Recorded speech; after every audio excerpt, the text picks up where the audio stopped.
Você que curte diversão e arte, hoje a conversa é comigo. Vou falar um pouco sobre a minha carreira, sobre a minha trajetória no teatro, no City Eco, na Companhia da Memória. Vem assistir.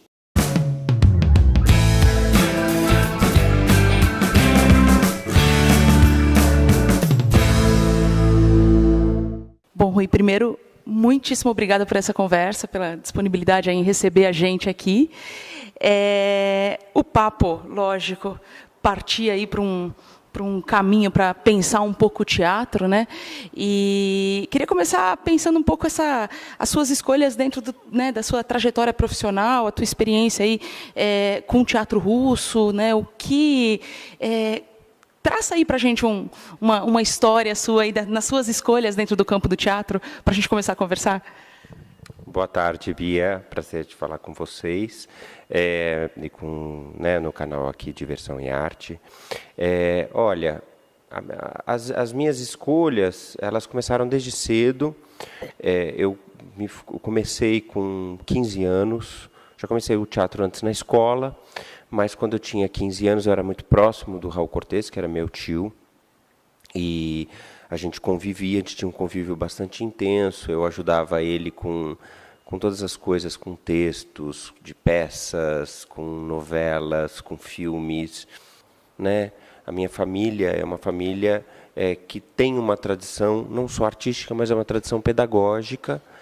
A Célia Helena, que foi esposa do Raul, e a Lígia Cortez, minha prima, tem uma instituição que já de muito tempo aqui na cidade de São Paulo, uma instituição bastante importante que se chama Teatro Escola Célia Helena, e que hoje também tem a Escola Superior de Arte Célia Helena e a Casa do Teatro, que é uma instituição para jovens, crianças e adolescentes. São 3 instituições, então tem uma tradição muito forte, pedagógica. Então, quando eu tinha 15 anos, foi natural que o Raul me recomendasse que eu fizesse o curso da Célia Helena.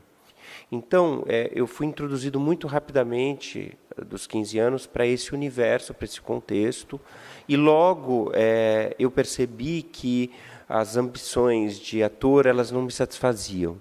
Eu tinha um interesse, uma paixão maior ainda pelo teatro, e num sentido bastante amplo. Então, no primeiro momento, eu me apaixonei pela carreira de direção e fui fazer, logo que eu me formei como ator no Célia Helena, eu entrei na Universidade de São Paulo, na Escola de Comunicações e Artes, para fazer o curso de direção teatral, onde eu fiquei de 1992 até 2002. Eu demorei 10 anos para me formar. Foi muito intenso a minha passagem pela universidade, porque era justamente um momento de trânsito da escola, a entrada de uma geração de novos professores que começaram a entrar justamente naquele momento, especialmente o Antônio Araújo, Tó, que foi meu mestre, foi meu orientador nas dois processos de montagem de TCC, de conclusão de curso que eu fiz, que são projetos que foram as Ofélias, em 1989 e 90, e depois, 99, 2000, muito tempo já, muita data, às vezes eu me confundo. E, em 2002, a Casa Antiga. São 2 obras que eu construí em parceria com um dramaturgo de São Paulo, que se chama Eduardo Ruiz. Foram 2 trabalhos que me lançaram no mercado de trabalho, foram 2 trabalhos que fizeram bastante sucesso, principalmente se pensando que era um diretor muito jovem, egresso da faculdade. E a partir daí, quer dizer, começou uma sucessão de atividades relacionadas ao teatro. Eu trabalhei como professor, eu comecei a trabalhar como professor assim que eu me formei na universidade, no próprio Célia Helena. Depois, eu comecei a trabalhar também na Escola de Atores Wolf Maia. Então, logo que eu saí da faculdade, eu fiz alguns outros trabalhos como diretor, né, de carreira solo. Fiz um trabalho com a Cleide Diáconis, A Louca de Chaillot, que foi uma montagem muito importante para mim, na minha trajetória, pela dimensão da montagem. Eram 17 atores em cena, numa montagem que ficou no Sesc Santana. Era um elenco assim fabuloso, foi um espetáculo quase premonitório naquele momento, porque basicamente a história do espetáculo é uma velha louca de um bairro muito fino de Paris, que descobre num determinado momento que existe uma grande conspiração de negociantes e magnatas para destruir a cidade de Paris, por causa do petróleo. Eles suspeitam que existe petróleo e começa todo tipo de tramóias e corrupções, e essa louca, que era interpretada pela Cleide Diáconis, descobre num café, ela tem acesso a esse café, ela fica próxima ali desse café, ela descobre e ela cria um levante com todos os artistas, todos os miseráveis do bairro. Então era um espetáculo muito catártico, as pessoas tinham uma comoção muito forte do espetáculo. E foi muito premonitório de tudo que a gente foi ver. Esse país está sendo passado a limpo, né? Essa história da corrupção. Espero que esteja sendo passada a limpo de uma forma bastante profunda. Eu acho que é uma revisão que a gente tem que fazer, inclusive do período da ditadura militar. Eu acho que o Brasil ele não fez essa lição de casa, e eu acho que a gente está fazendo essa lição de casa agora. E depois eu fiz alguns outros espetáculos com a minha companhia, O Nomes do Pai, que era uma recriação do Carta ao Pai do Kafka e o Cartas ao Jovem Poeta do Rilke. E depois, mais recentemente, eu fiz o Karamazov, que era uma adaptação teatral, né, para o romance monumental do Dostoiévski, que é um romance de 1000 páginas, em parceria com Luiz Alberto de Abreu, Calixto de Inhamuns, e a gente era uma trilogia, eram 3 espetáculos a partir dessa obra monumental que é Os Irmãos Karamazov. Eu também comecei um trabalho mais vertical como pedagogo de pesquisa do sistema Stanislavski. Eu fui 4 vezes para Moscou, já em instituições diferentes, né? Na Academia de Arte Russa eu fui 2 vezes, no GITS. Depois eu tive no Teatro Tabakov, que é o teatro dirigido pelo Oleg Tabakov, que é o atual diretor artístico do Teatro de Arte de Moscou.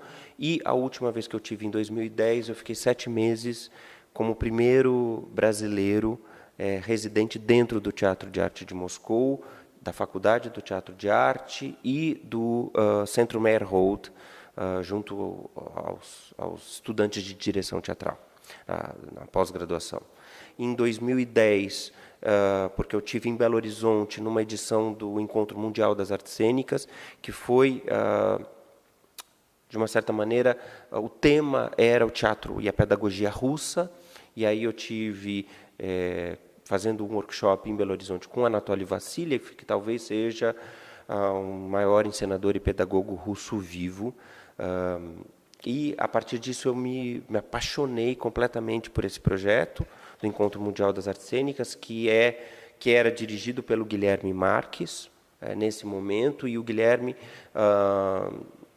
eu lembro que naquele momento ele estava querendo, já vinha de 10 anos do projeto acontecendo bianualmente em Belo Horizonte, e ele estava já querendo expandir, querendo vir para São Paulo, trazer esse projeto. Também foi um desejo meu, e aí em 2010, 2011, a gente começa a trazer esse projeto do Encontro Mundial, que aqui virou, do ECOM, né, que aqui virou, na cidade de São Paulo, virou City ECOM, e que basicamente é um projeto bastante ampliado, um projeto artístico-pedagógico, e que tem 3 eixos centrais. O primeiro é a realização desses fóruns internacionais sobre as artes cênicas e sobre a pedagogia em artes cênicas.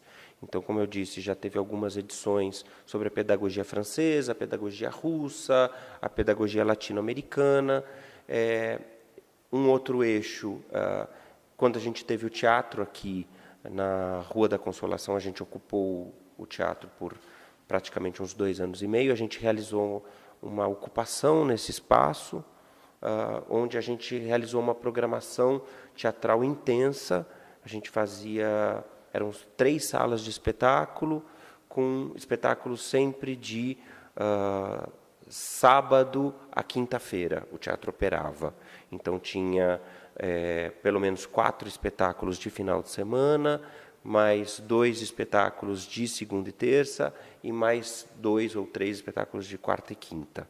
Então, por aí você tira mais ou menos a medida da nossa programação. Foi quase praticamente 1 ano e meio de um festival teatral, porque a gente recuperou os espetáculos das companhias teatrais de São Paulo, mais particularmente, os espetáculos de sucesso das companhias da cidade de São Paulo. Com certeza o espaço ele está pronto simplesmente para ser reaberto e ser reutilizado a qualquer momento pelas companhias da cidade de São Paulo. Então, esse é um pouco o histórico. E também o projeto do Citiecum, além da programação do teatro, além dos fóruns internacionais, a gente também é correalizador da Mostra Internacional de Teatro de São Paulo. A MIT-SP foi um projeto que foi encabeçado pelo Citiecum. A realização da primeira edição da mostra foi encabeçada pelo Citiecum, claro que em parceria com os realizadores do evento, que são o Sesc São Paulo e o Itaú Cultural, principalmente, além de outras instituições. E a gente já vai, agora no ano que vem, para a 4ª edição da MIT-SP. Pegando, puxando pelas suas falas, pela sua experiência com Stanislavski e tudo, a gente tem uma leitura no Brasil, e é lógico que é por uma parcela, mas uma parcela significativa em número de pessoas, eu tenho a impressão muito rasa de Stanislavski. Não sei se... a minha fala faz sentido, assim, qual que é a contribuição dele para o teatro? Eu acho que a gente tem um certo vício, uma tradição utilitária em relação não só a Stanislavski, mas, sei lá, por exemplo, ao Freud. Quer dizer, a gente entende o Stanislavski a partir de uma perspectiva, de um viés muito técnico, como se ele fosse um cara que criou uma técnica para um ator. De atuação. Claro, ele sistematizou isso, ele pensou isso, mas ele vai muito além disso, né? Ele não é simplesmente um tecnicista, ele é, antes de tudo, um filósofo, é um cara que tem uma dimensão como pensador, né? É um cara que abriu um sistema, que criou um novo sistema filosófico, né? De pensamento, de leitura do mundo e do homem. Foi um homem que parou verticalmente para refletir sobre o humano, talvez numa estatura, numa dimensão, como grandes homens, né, da arte, da cultura fizeram, como Picasso, como Rodin, como Shakespeare, então o Stanislavski ele tem essa estatura, né, de ter sido realmente, antes de tudo, um filósofo do teatro e da arte. Então, sempre que a gente reduz ele a uma fórmula ou a um manual de gaveta, isso é muito menor do que a dimensão realmente de reflexão que ele pode nos trazer. O Ecum tem essa tradição, né, da cultura e da educação muito próximas. A ideia de que a prática e a reflexão elas têm que vir juntas. Não existe, né, a prática sem o exercício da reflexão e também ao contrário. Então, eu acho que isso é uma tradição bastante bonita que o Encontro Mundial das Artes Cênicas trouxe para a minha vida, né, e que a gente quer seguir com ela.